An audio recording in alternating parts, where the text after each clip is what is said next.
亲爱的观众朋友们，大家好，欢迎大家来到天津卫视大型情感节目《爱情保卫战》，来一起认识一下今天强大的情感疗愈团队。Hello， 大家好，我是青年作者文吉尔，让我们勇敢相爱，保卫善良。Hello， 大家好，我是中年作家陆琪。爱情是生活的科学，好好恋爱，好好生活。大家好，我是莎娜。如果做不了别人的公主，那就做自己的女王。大家好，我是雷鸣。好的婚姻呐，不光要有爱，还要有趣。大家好，我是你们的老朋友曲伟。人对自己的发现不是通过有，而是通过无。所以在爱情当中，要不断发现自己的不足，成为更好的自己。好的，谢谢各位。接下来呢，让我们掌声欢迎今天来到节目求助的两组嘉宾登场，欢迎他们。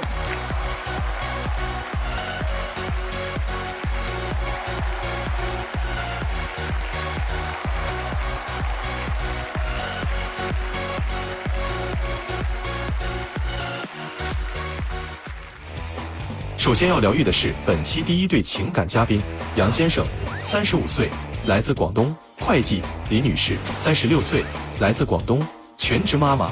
他们究竟遇到了怎样的情感困惑？你们的感情有什么问题？结婚10年，我为这个家当牛做马，但是在他眼里就是天经地义，我忍受不下去了。问题太多了，但他不想着怎么解决，总是和我吵架，总是觉得他自己委屈。那我呢？怎么样才能维持你们的婚姻？首先，他和他家要妥协，不要逃避，要站在我的角度去想问题。我们有2个孩子，我真不希望闹得鸡飞狗跳的。他应该调整一下心态了。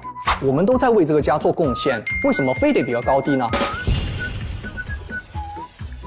这个短片里面呀，2个人都感觉是心事重重的。女生说觉得受的委屈太多了，然后男生又觉得你们的婚姻问题特别的多，所以看来确实是2个人对于婚姻都是陷入很迷茫的状态。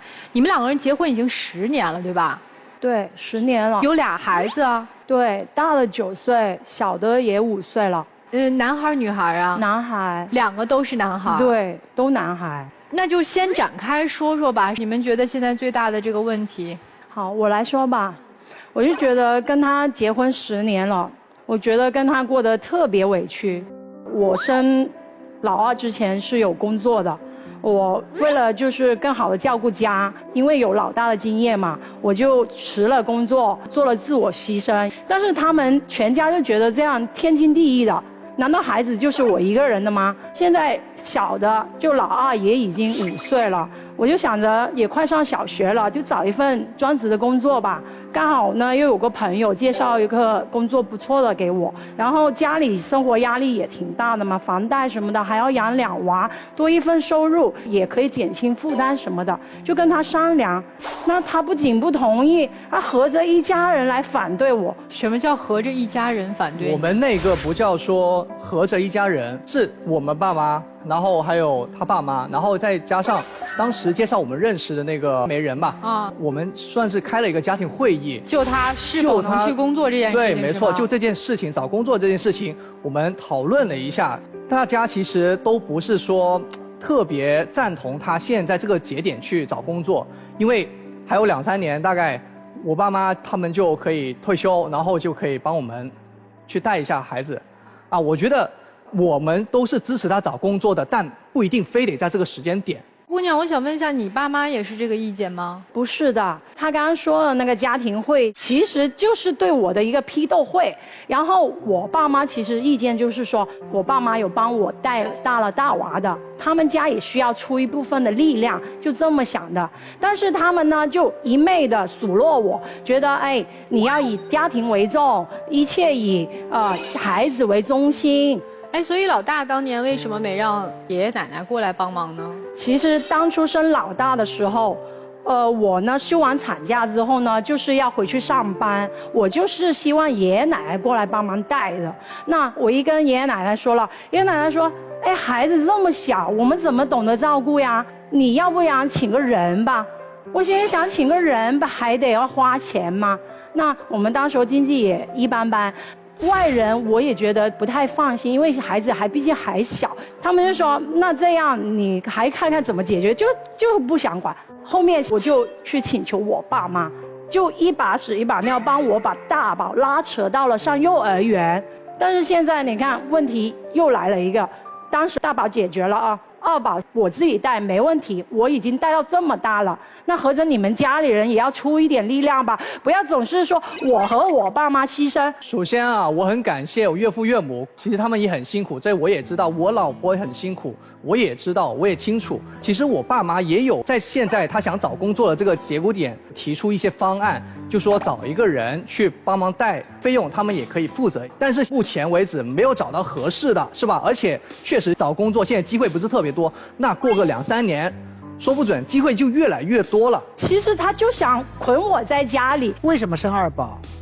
当初其实是一起商量的结果，因为我家里是有弟弟，我就深知道是说，家里有伴是有多好，然后有商有量的，而且呢，现在我父母呢也在我弟弟啊帮忙照顾着，但是我先生这边呢，他是独生子。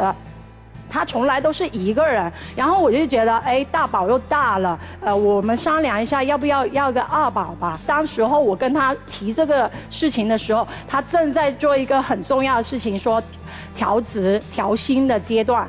但是我是觉得嘛，虽然男人事业也很重要，但是如果你不以家庭为重，没有平衡的话，我是觉得我错过了这个最佳的生育年龄，可能我将来就要不了或者不想要了。所以哪怕你再怎么样，我说其实你之后生孩子不耽搁，我就这样跟他商量的。但是他怎么样，老是把这个拿出来，不是你要二胎的吗？然后还有就是，我觉得他自己这个人也是越来越过分，有时候说话那些对我们这个家还有孩子越来越没耐心，一说什么事情啊就马上给你跳脚。那一次很过分的就是，7、8点吃完饭了吧，然后就有一点事情吵了2句，他就甩门就出去了。出去了几个小时吧，然后直到12点，我打电话不接，人不回信息，然后哪我都找不到，然后身边有些朋友我都联系过了，都说没见着。我说，哎呀，这么晚了，我也担心他的安全问题。那个小孩睡了之后，我就通街去找，周边小区找了个遍，最后面在车库找着了，在车上听着音乐睡着了。我说你气不气人嘛？就是家里那些事都没干，然后自己就在那边就耍赖了，然后什么事情就扔给我，我就说你这个家都不想回了，你就车里过，你走得了。当时我那天早上啊6点多就出去工作了，因为还有一些事情要做，很早就已经回到公司里面开始在加班在工作，然后忙了一天，然后到晚上大概7、8点这个样子才回到家，然后看到他把那个孩子的衣服跟我们的那些袜子呀放到一块儿，我就其实轻轻地提醒了他一下，就说我们的那些袜子啊跟孩子的衣服放在一起呢，很容易会互相污染。那我就这样轻轻地提醒他了一句，他倒好，他突然就大发雷霆了，就直接对我说啊，我也很累啊，这些小事你自己做了就可以了嘛，是吧？他就一通说我，那我也当时因为大宝在写作业，听到我们这边有争执，然后就砰的一声就把门关了，其实已经影响到孩子做作业了。然后小宝从另外一个房间出来，然后他正在画画，然后就问妈妈为什么这么生气啊？是不是爸爸做错事情啦？然后当时我就没有去反驳啊，我继续干我自己的事情。那你为什么又摔门而去呢？我只是说后来确实觉得自己心里憋屈，我就只是想说把我这些负能量啊，找一个安静的地方，静静的把它消化掉。是吧？我觉得我在自己的车里面，是吧？听一下音乐，那确实那天也太累了，确实听着音乐就睡着了，电话也没听着。后来我又跟我太太说，哎，对不起，不好意思，我也没听到，是吧？但是在他看来，就是变成这样的一件事情。哎，你对你太太有什么不满的地方吗？我觉得我在家里面没什么地位，怎么说？吃饭的时候跟孩子说这个说那个啊，然后其实我觉得有一些不对的地方，其实没必要在吃饭的时候教育孩子嘛，是吧？但是这个时候，我觉得我应该维护我们在孩子面前的形象，我们是孩子面前的榜样，是吧？但是他没有这个意思，就好像说啊，我辅导大儿子做作业的时候，啊，我因为孩子有时候不专注嘛，我就提醒他了一下，用笔敲了他一下手，他就跑过来说：“你怎么一点方法都没有，一下子就炸了？”那我觉得，这个时候孩子自己就知道，哎呀，妈妈说的对。爸爸就做了一些不好的事情，做了坏事，爸爸是坏人，这样子潜移默化的，孩子心目中就有了这样的一个印象。我问一下，他是陪孩子写作业吗？是，他是有陪孩子写作业，但是我觉得那不是高质量的陪伴，真的就没耐性的，这么简单的题都不会，然后你先自己想想，然后就搁一边玩手机，那你觉得这是陪做作业吗？所以有时候我跟他，我就是说，你给多点耐心给孩子，孩子可能真的现在小，他达不到我们期望的时候，我们真的要多点耐心，不是多点他陪伴，是吧？对，陪了，但是陪了就不容易。咱们家老大几岁？9岁。9岁，我向你保证，9岁孩子的作业，相当部分的爹妈就算陪着写，他也不会做。他顶多能做的就是保持存在，认真一点啊，我们专注一点啊。你会教吗？9岁孩子作业好多题，真的。但他没耐心啊，他老是说的，还想上手了。我就说，哎呀，你多点耐心啊。跟他说2句，他就说我跟他唱反调。有本事你换1个礼拜试试，你上不上手？但是孩子真的有时候他说，反而是说跟我比较亲啊，说反倒不尊重他，没有那么一回事。我从来都教育孩子说，一定要尊重爸爸，爸爸跟妈妈都一样的，都那么爱你。但是孩子啊，你别看他小，他机灵得很，他知道谁对他好。没有，不是你说的这样的说，孩子自己心里面明白。你越这样说，就证明你在有意引导孩子。是因为谁在辅导孩子课业作业，谁会跟孩子的关系比较紧张一些？家家都是这样的。行吧，你们俩今天各自说一个诉求，要解决啥问题？我觉得我需要出去找一份工作，就我在家已经牺牲了这么多年了，包括我跟我爸妈都牺牲过，起码他家要妥协，要帮忙出点力，就是立刻要出去工作，对吧？对，来，先生，首先我觉得我们大家都支持他去找工作，啊，这件事情是毋庸置疑的。然后第二个就是我希望我们的沟通更顺畅一些。他可以立刻出去工作吗？如果能找到替代的方案，我觉得是可以的。不能找到替代方案，那家庭的问题还得解决呀。你来带。那我可以完全在家里面全职带娃，那他完全去工作，可以，这个我也能接受啊，我也能接受，只要他能接受，我也能接受。你现在1个月挣多少钱？1万多一点吧。我相信我也有这个能力挣到这个钱。不是说好了请人这钱由爷爷奶奶出吗？怎么又改了？不可能。怎么又改了？爷爷奶奶能给个2、3千块钱最多了。那爷爷奶奶不出，亲爹出。你不辞职，你也工作，你老婆也工作，1个月给2、3千块钱给你老婆，然后让你老婆外头找一个人，每天晚上3个小时钟点工，可以吗？这个要根据实际情况。哦，不可以。现在不好请人，而且这个钱也不一定请得到。啊，我觉得可以换一下，男的全职，女的出去工作 ，OK 的。反正现在今天他们的诉求挺简单的，就是女生要出去工作，然后男生就在想各种各样的方式在阻挠嘛。来，接下来我们来听一听今天同样来求助的这组嘉宾马先生、张女士，你们听完他们2个人的故事，有没有一些共鸣啊？全职妈妈真的是这个身份太可怕了，女人一定要有自己的工作，然后并且呢，就是我一直不能够理解为什么要辅导孩子写作业。我觉得即便是一个学霸。因为现在的这个孩子的知识已经就是迭代的很就是我们想象不到了。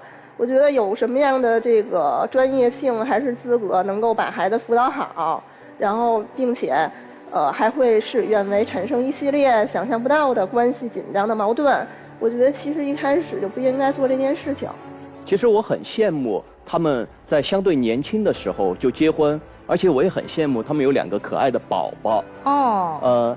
另外呢，就是说到他们俩的这个诉求而言的话，其实呢，我个人是倾向于女方能够走出去找一份工作，这样呢，她不会跟社会那么的相对脱节啊。而那个男方呢，也希望他能够多给女方一份包容。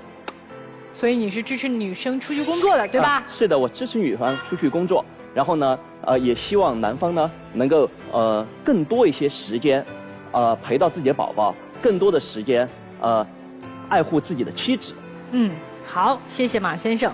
接下来我们就听听老师们给你们一些什么样的意见，好不好？就自己找工作，出去工作呀，你放心，天塌不下来。一个女人，你到任何时候，你是一个社会独立的人，你想要出去工作，你需要召开家庭会议，你还要被批斗，你们这个介绍人还有售后服务，居然，就是姐姐，你这个生活的有点太卑微了。我是你，我现在就出去找工作了，你不用跟他商量。而且你这个老公，我不觉得他是一个什么对你特别好的一个状态，就是他一直都在彰显他自己的价值，然后一直在贬低你的价值。啊，你的价值难道就只是在家里面去带孩子吗？这位丈夫，如果你想要别人帮你干活、帮你做事，你是不是至少态度应该好一点？你是不是应该哄着他来帮你干活、帮你做事？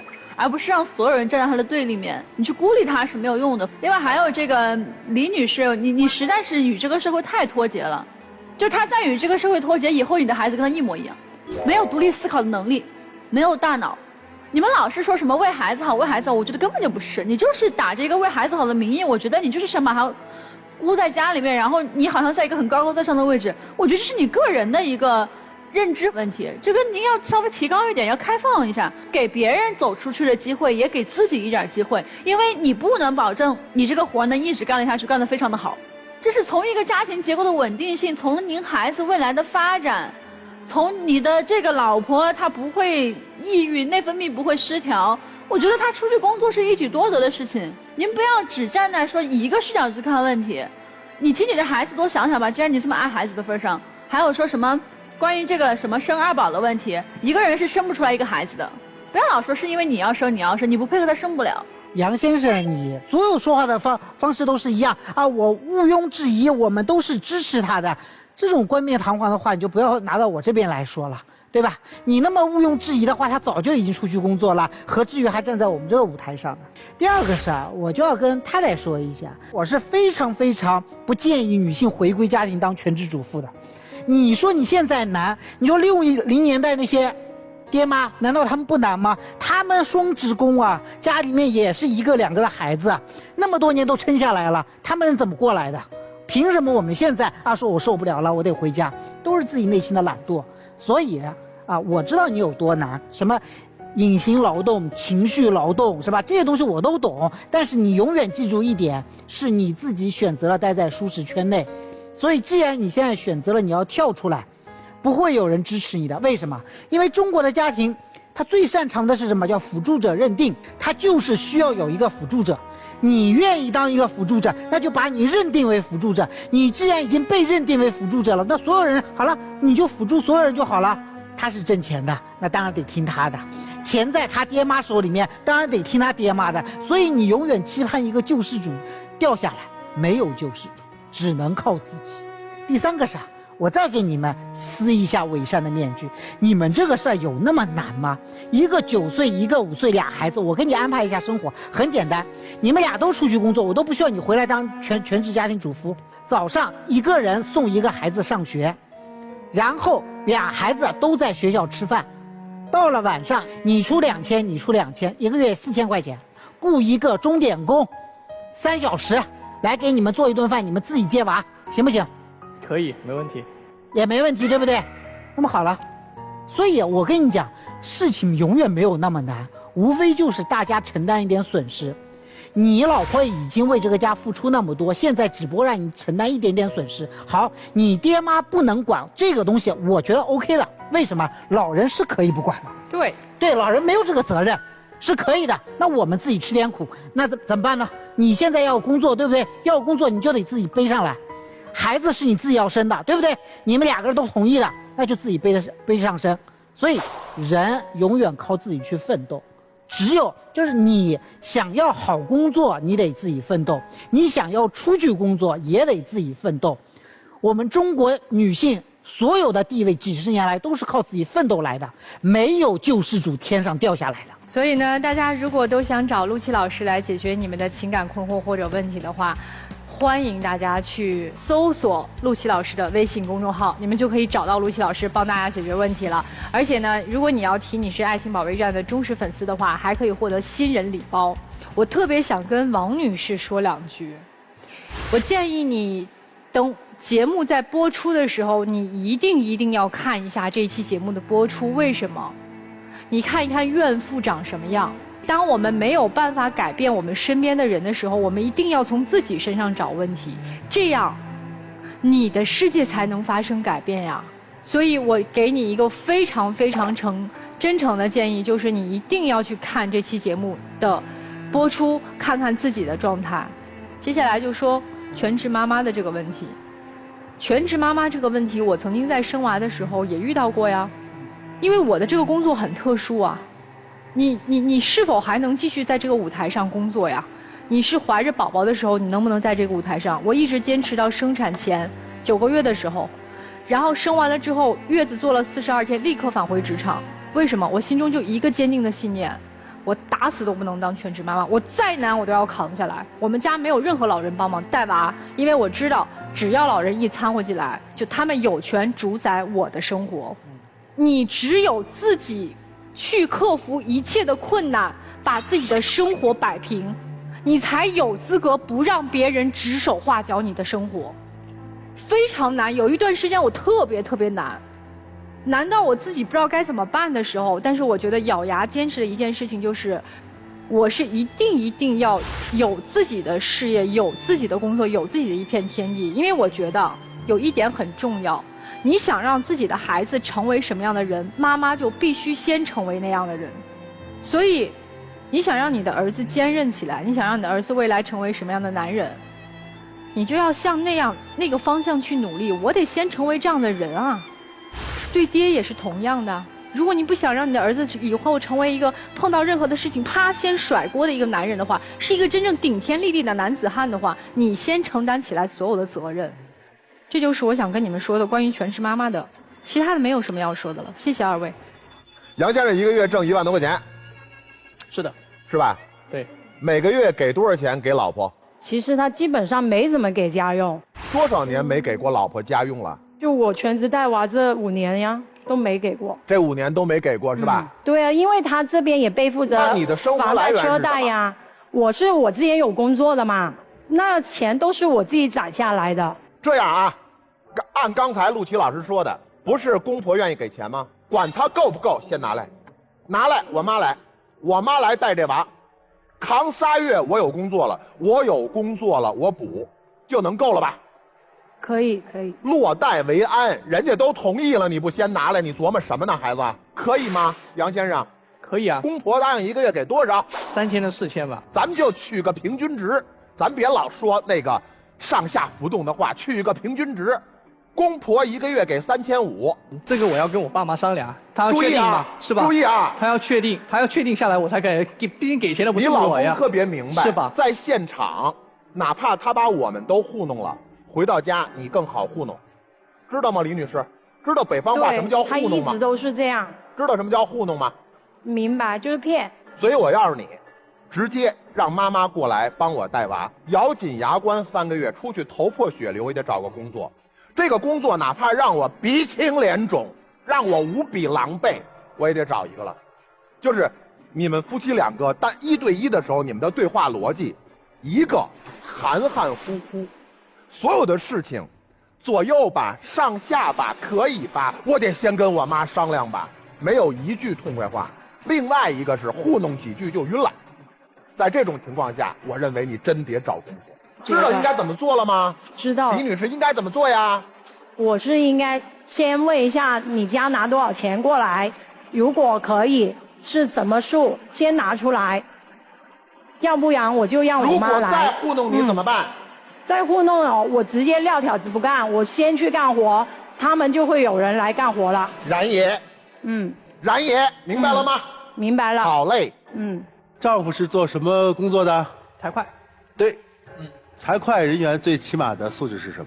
对数字敏感，逻辑性很强，所以在一个点上反映其实你很聪明，你很严谨。就是这钱再怎么问，父母能给多少也不知道，我得跟他们商量，很合情合理。但是你在你的收入撒了一个大谎，一个公司的会计部门是一个职能部门，不是业务部门，它每个月的收入相对稳定。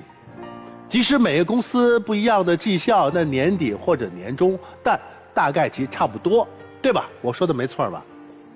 那你怎么说不清楚你挣多少钱呢？那老婆为什么不知道你挣多少钱呢？有隐瞒，隐瞒的背后是什么？恰恰和你们不想让老婆出去工作的原因是吻合的，是因为她现在出去挣不回来你们付出去的钱，请保姆的钱，对吗？那现在确实请一个人，对呀，你知道，你比我们更了解你老婆。其二，你要什么？你要话语权，因为一个很奇怪的现象就是，老婆辞去了工作5年前，你反而不给她家用了，她没有收入了，你应该给她家用的。你除了负担这些还贷的钱以外，你要给她家用的。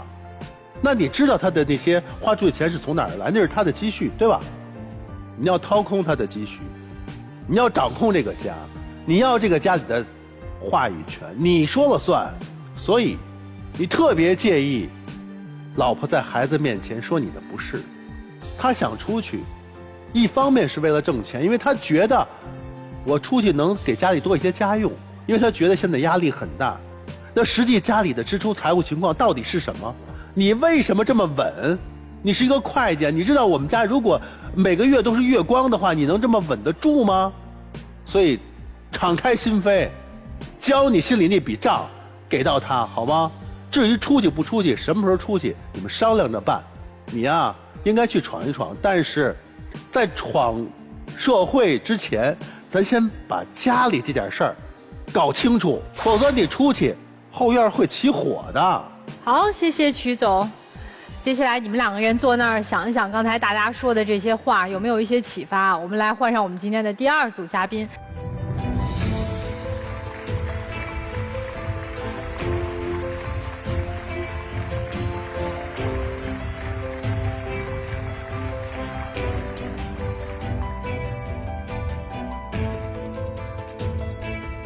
本期第2对情感嘉宾马先生，35岁，来自四川，公司合伙人；张女士，38岁，来自北京，自由职业。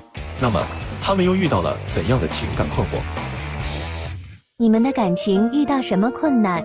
他是个博士，别的都挺优秀的，就是谈恋爱一点都不行。我觉得他不尊重我跟他2个人在现实层面有很多问题根本谈不拢。他整个人又很霸道，越来越无理取闹。你最接受不了对方的什么缺点？他对这段感情特别理性，他只爱他那份工作，从来没给我提供过任何情绪价值。我觉得他在处理他的那些异性的关系存在很大的问题，整个人又很虚荣，越来越心浮气躁。哎呦，这有意思啊！一个人形容一个人说他对待感情太理性了，然后呢，男士对女士的评价是虚荣和浮躁。你们2个人是恋爱关系对吧？是的。在一起多长时间了？1年左右。怎么认识的呀？我们一块儿做志愿者认识的。谁追的谁呀？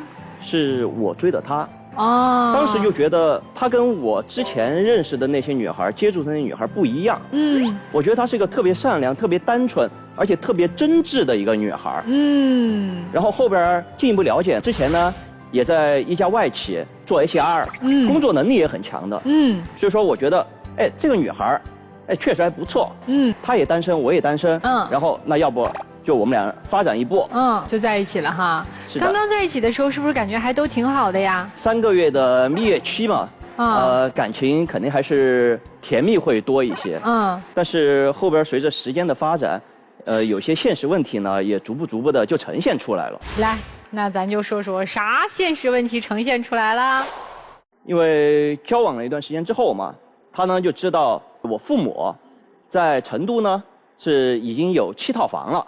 哇！他呢就要求我，就是给我父母说，把成都的那房子呢卖几套，然后呢就跟着他，在北京的朝阳区去新买一套房。是这样的，因为他工作特别忙嘛，然后呢，我在北京，我爸爸也在北京，他呢平时就是到我们家。我觉得一个女孩嘛，然后有时候我爸也会说，这个老上咱们家来是吧？我觉得多少1年多了也不是特别方便，而且呢也谈婚论嫁了。再说现在的这个状态下，其实在北京买一套房子，我觉得挺合适的。我也不是说光为我自己一个人考虑，而且他在他的老家有7套房，我觉得处理完了以后在北京买1套，这也是婚前财产，我不知道他有什么可担心的。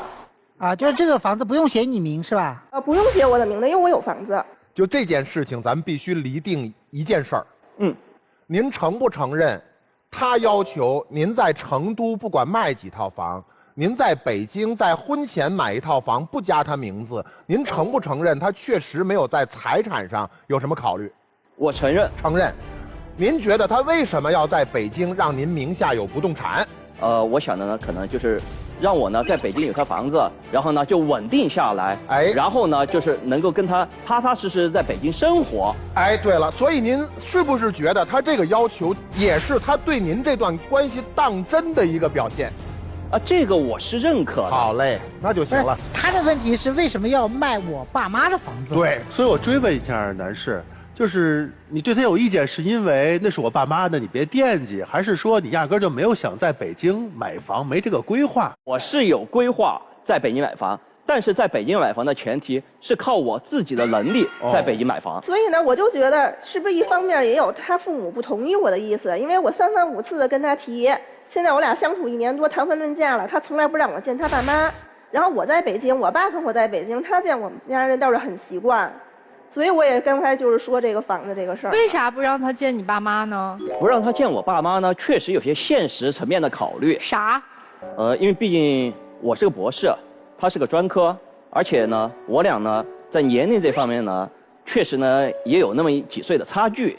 我父母呢，他们可能内心还是想我找一个就是年龄比我小的女孩，然后学历相当的，就父母像这样想呢，他们也没错。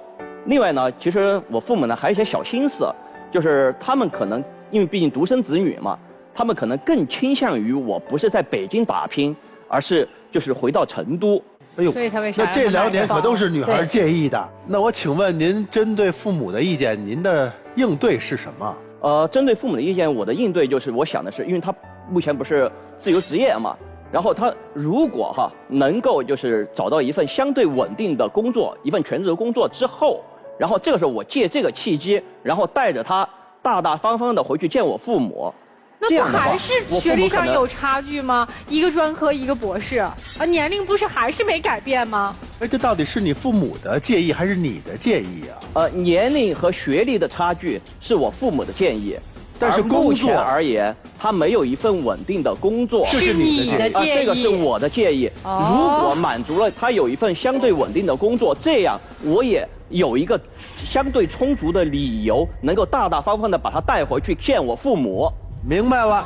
就是还有一个问题，说男生觉得女生什么太虚荣和什么跟异性的关系不清楚，对吧？在小片里面我记得有说这一点，这是什么情况？他在处理他的那些异性朋友的关系方面呢，确实存在很多问题。啥问题？我举个很简单的例子嘛，他之前有一个男朋友，是一个牙科大夫。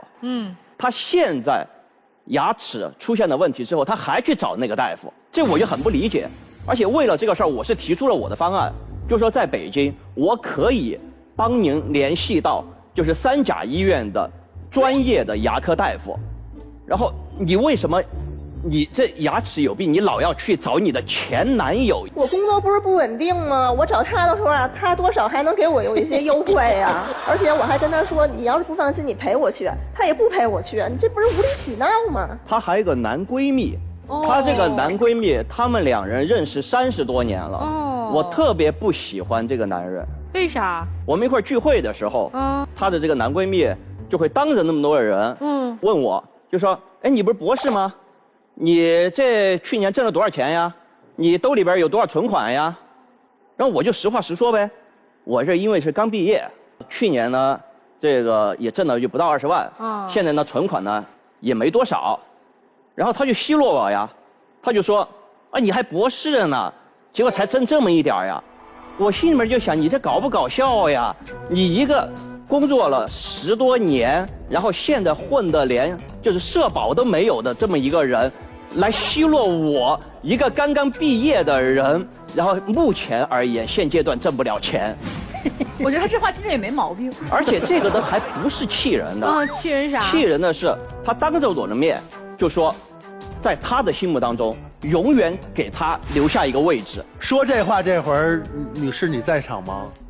我们3个都在。那你的反应是什么？因为我们30多年了的话，从小就认识，我觉得以他的性格，他应该不止和一个女孩这么说吧，而且他还能那反应还面带笑容呢。而且还当着这么多人面，那肯定没有什么呀。再说30多年的闺蜜，那你的反应是什么呀？我的反应觉得挺恶心的。那是正常的反应。所以这个是你觉得女生跟异性边界不清的，你对女生还有什么其他的意见吗？在他的心目当中哈，会把我当成我们俩都特别讨厌的一种人。什么意思？他会觉得我是一个画大饼的人。但是其实对于画大饼这个人，就是我和他都非常讨厌。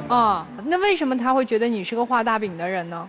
他在他的那个朋友圈里边看到其他的朋友发了在密云拍极光的照片，然后他就给我说他也想去看极光，然后我这答应了他了，我说行，我这那个工作告一段落之后，我一定陪你去看极光，但是请你给我些时间。然后正是因为这一段时间我一直工作忙没能兑现，他就觉得我是在给他画大饼。这事儿也不是说兑现就能兑现。北京前一段时间有一次在密云最北端真的观测到了极光，但是这几十年就那一回啊。就密云没极光了，然后咱去其他地儿看极光，我也答应了他，那立马就得走是吗？对，当时是这样，因为他工作总是忙，他总是有这种理性的这种的理由。我觉得谈恋爱还是需要点浪漫和激情的吧。女士，我突然觉得，你觉得这句话浪漫不浪漫？我心里永远有你的位置，浪漫吗？我觉得挺浪漫的。你男闺蜜很符合你的调性，但是她永远是闺蜜啊，要不然30多年还有她什么事儿呢？姑娘，还有什么事儿在你心里面觉得这男生好像特别理性？太多了，就比如说吧，就是现在全国人民都特别喜欢这个胖东来，然后他的工作老出差，正好去了郑州嘛。然后呢，我说反正都是在河南，省得就是在从北京出发了。然后赶上一个周末的时候，我说那我晚上去找你，你陪我去逛一下。他就不去，然后我给他发信息他都不回，最后还是我自己去的。我去出差呢，是去郑州出差，而不是去许昌出差。我的目的是过去出差，是过去工作，而不是过去陪女朋友。第二，我觉得就是我们没有必要就是现在这个阶段去专门花时间去看一个网红超市。他有为你做一些他不想做但你愿意做的事儿吗？没有，一件都没有。当团长那件事儿，也算是我为你做的吧。虽然说我知道我做的不好。什么当团长？就是我周围的朋友们都笑话我，找了一个谈婚论嫁1年多的男朋友，没见过这人。然后我出去玩去都是我自己去，就是去基本上都在劝分吧。然后我说那咱们传个局吧。然后把他放进去，竞选一下这个团长，证明一下我这男朋友也是有这种为大家服务的这种计划能力，不是说光是一个直线思维的理工男。然后呢，那个他倒好，他往这个大家的群里边放了一堆什么他的这个生平集锦、博士奖学金、这个什么录取通知书和名人合影、公益照片。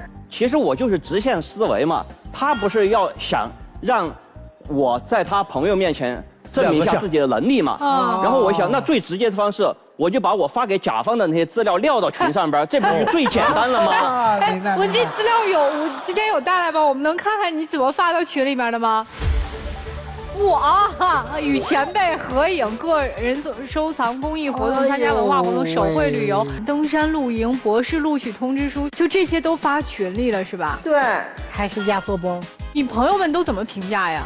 那就是怪不得不带你去玩呢。你看看人家什么水平，咱们什么水平呗，不就这意思吗？不光不带你去，也别带咱们去了，让他自己去吧。你那些朋友都是北京人，都是北京姑娘哈，北京大妞。我一直特别好奇，就今天这个马先生之前还说来着，说这个位张女士说好像什么爱慕虚荣。爱慕虚荣这个事儿呢，是因为他之前不是买辆奔驰嘛，然后买了奔驰之后呢，就加入了那个奔驰车友会。她平时其实是一个挺单纯、挺朴实的一个女孩子，我就喜欢她的这份质朴。但是她加入了那个奔驰车友会之后，她就开始精心的打扮、精心的装饰，而且不是装饰她本人，是装饰自己的朋友圈。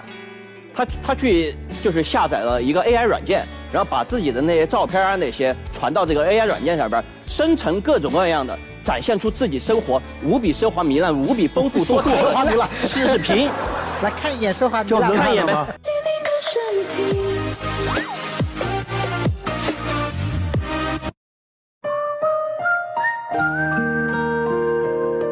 这是 AI 合成的吗 ？AI 合成的免费的 AI 软件。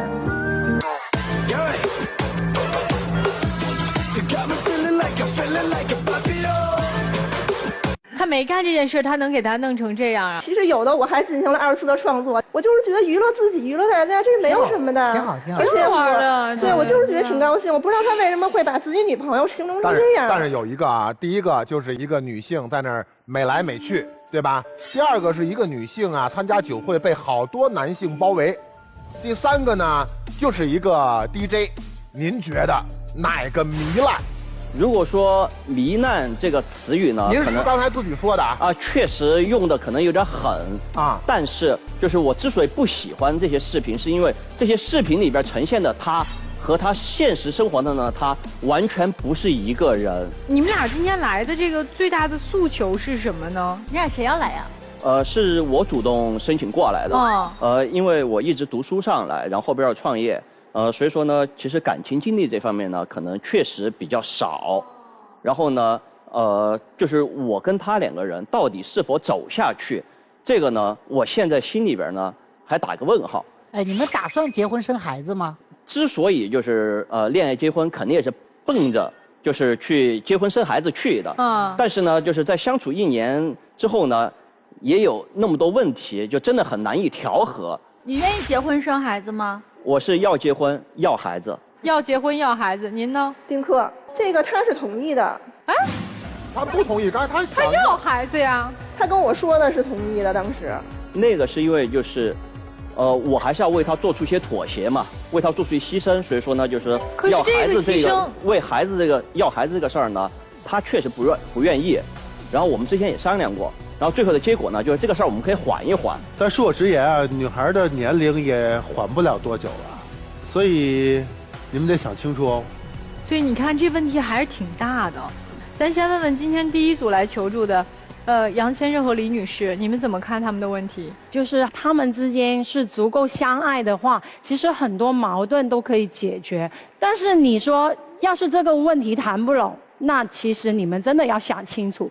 包括经济啊，包括你们相处的方式啊，这些都要撂开来说清楚，这是对婚姻最大的尊重。好，谢谢李女士。来，我的看法，我觉得爱情这个东西是不需要不需要条件的，但是如果说要到结婚谈婚论嫁的这一步的话，我觉得需要适合，就是不是说我嫌弃你什么，我嫌弃你什么，就是大家其实都能对上眼吧。我觉得是我能跟他生活在一起，就是能包容他的缺点，这个才是说能走到结婚这一步的。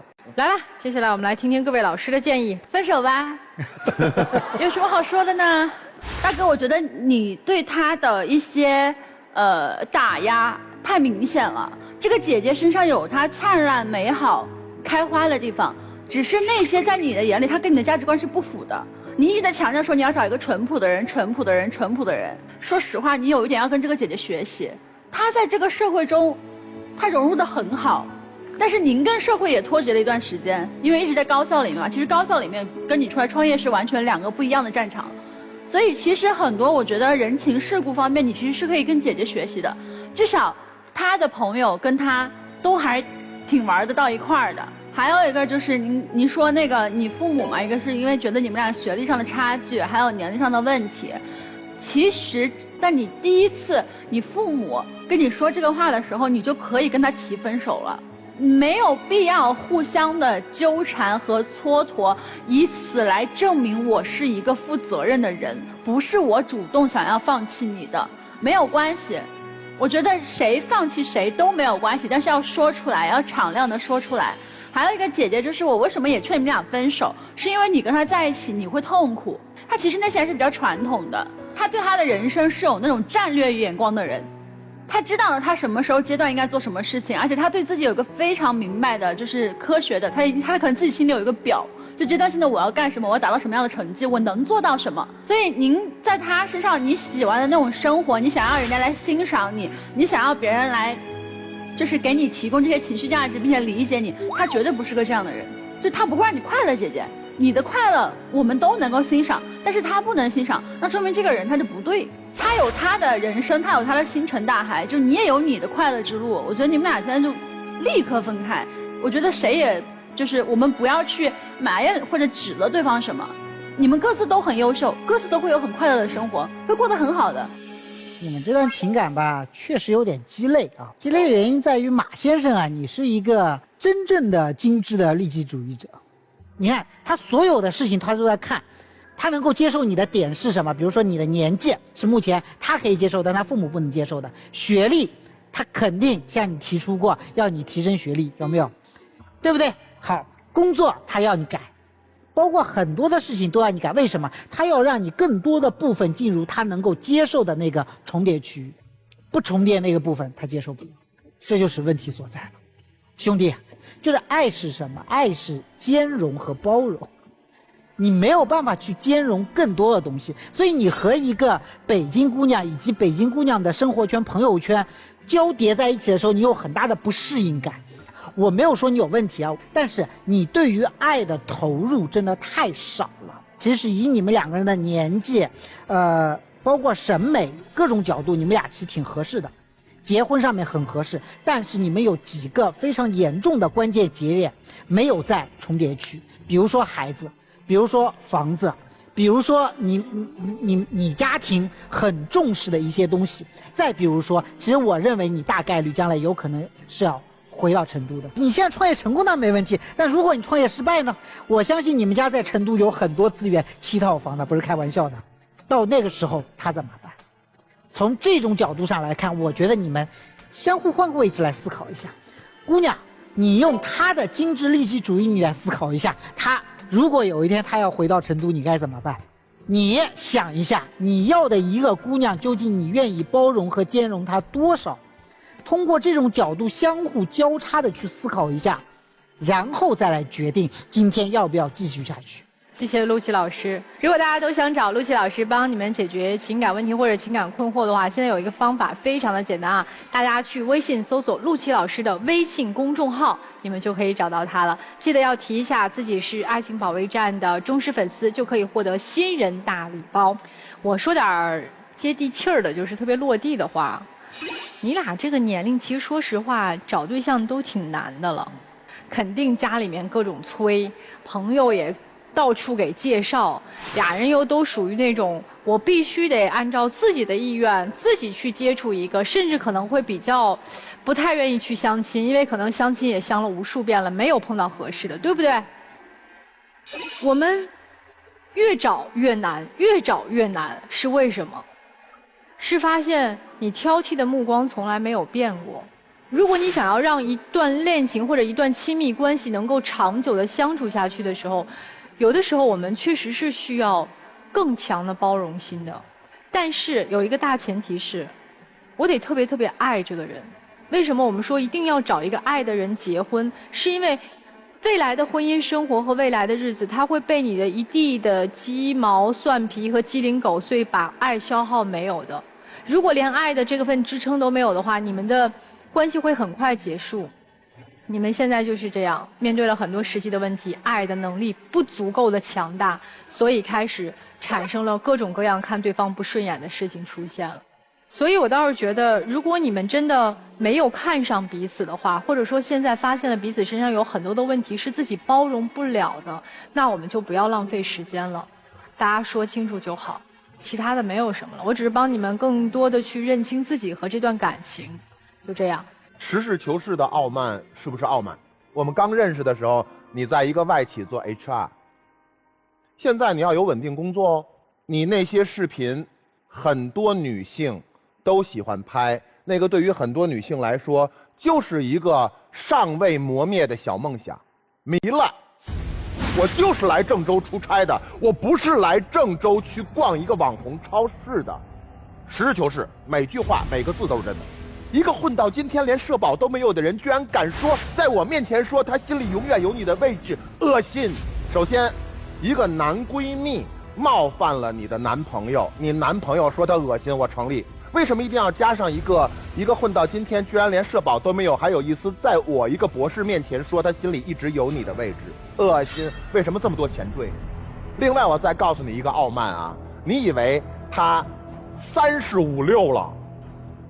一个人真的能书卷气到那种程度？我在我女朋友的朋友圈里、群里，你们不是想看看我什么样吗？我啪一下发过去，有本事出来比我强的。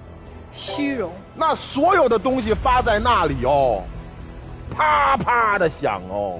实事求是吗？实事求是，我发的哪个是假的？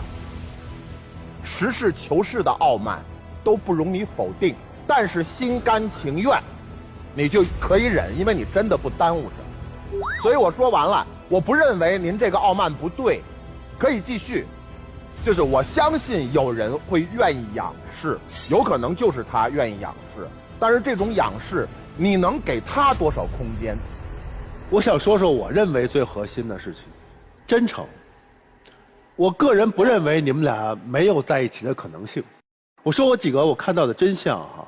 第一，我顺着雷老师说的傲慢往下说，我认为为什么男士要傲慢，是因为内心不自信呢？真正自信的人需要在你的朋友圈里甩出我那些学历吗？包括房子的问题，我7套房在成都，那是我父母的。前置是什么？其实在北京有可能那7套房抵不上他那1套房。为什么她的男闺蜜说的那句话那么刺痛了你？比较谨慎地说，我刚毕业，先给自己来一个前提，我虽然这么大刚毕业，但我有20万。但其实你掩饰的是什么？就是你的岁数。所以其实这是掩饰，就不够真诚。你为什么能看上姑娘呢？为什么？正是因为她的不同啊。你身边有很多的女博士，对不对？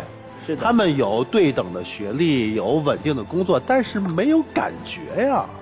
这只是你谈的爱情。但如果要步入婚姻，你是切切实实想步入婚姻的，这点毋庸置疑。所以就考虑了很多理性的东西。但如果没有心动，没有那种付出，这个婚姻不要也罢，很枯燥，没有意思。每个人都是多样性的性格，既有理性又有感性，他一直是在用感性来在维系你们关系，甚至于关于孩子要不要，为什么不要？你真的是不想要孩子吗？不是的，是我之前有一段就是马上要领证的感情，他们提出先在结婚前领证之前先生孩子。我觉得这个我万万接受不了，所以我对这个生孩子这件事特别恐惧。所以其实他的本意你能听懂吗？能理解吗？他不是抗拒要孩子，而是生怕要孩子是你们结婚的一个条件，甚至于是目的。他是需要一个真正的爱情的。人都有不同，你们就是因为不同走在一起的。如果我们多加一些真诚，再加上包容，两个人会过得非常幸福。你们很简单，如果想要继续再交往的话就出来，不想或者说想再考虑一下，都可以不用出来了，好不好？你们俩得设个限，如果你支持妻子当下立刻啊，不是说2年之后，就是当下立刻马上出去工作的话，没有前提条件的，对，就出来。如果你觉得还是要考虑这个考虑那个，就不用出来了，好吧？好，感谢两组嘉宾。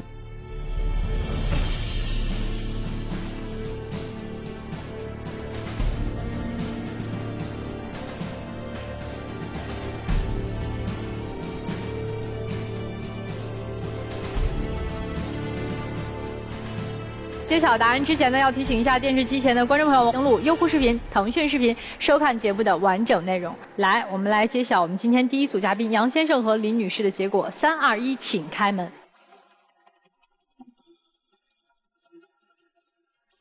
支持要出去工作了哈。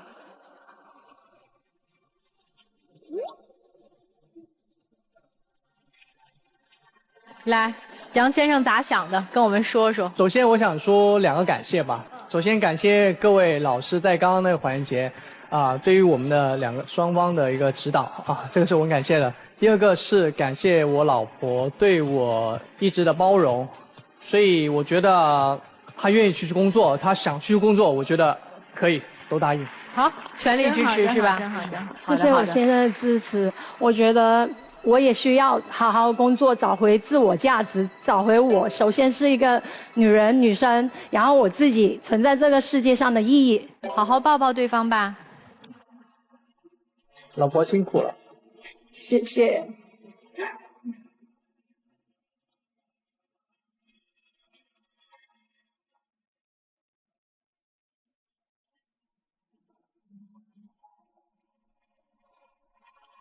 好，请亮灯。非常感谢二位来到我们的节目啊，祝你们幸福。来这边请。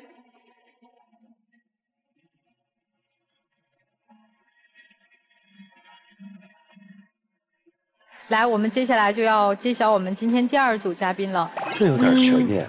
马先生和张女士啊，这个真不知道他们会不会出来。对，有点悬。开门之前呢，要提醒大家，欢迎大家登录抖音来搜索我们爱情保卫战的抖音官方账号，并且添加关注。每天晚上8点到10点，我们会开通直播，我们的情感导师会坐镇在线帮您答疑解惑，欢迎大家和我们连麦哈。接下来呢，还有就是我们节目的唯一的官方报名热线是0222360631，有情感困惑的朋友可以打电话报名，记住我们不收取任何的报名费，小心被骗。来，3、2、1，来，3、2、1，请开门。等不及了，他们会不会出来呢？肯定没人。不一定吧。没人了。没有。没了。不一定是散，也许就是没想好，想要再继续考虑一下。光那孩子那事儿，估计对，我觉得那个过不去。没错，但是不管怎么样，我觉得其实有的时候我们选择放手，也是对彼此的一种负责任。爱情就是有爱的时候，我们才能有情；如果没有爱的话，就没有情可谈了。这就是我们这一期的爱情保卫战了，非常感谢大家的收看，我们下期再见。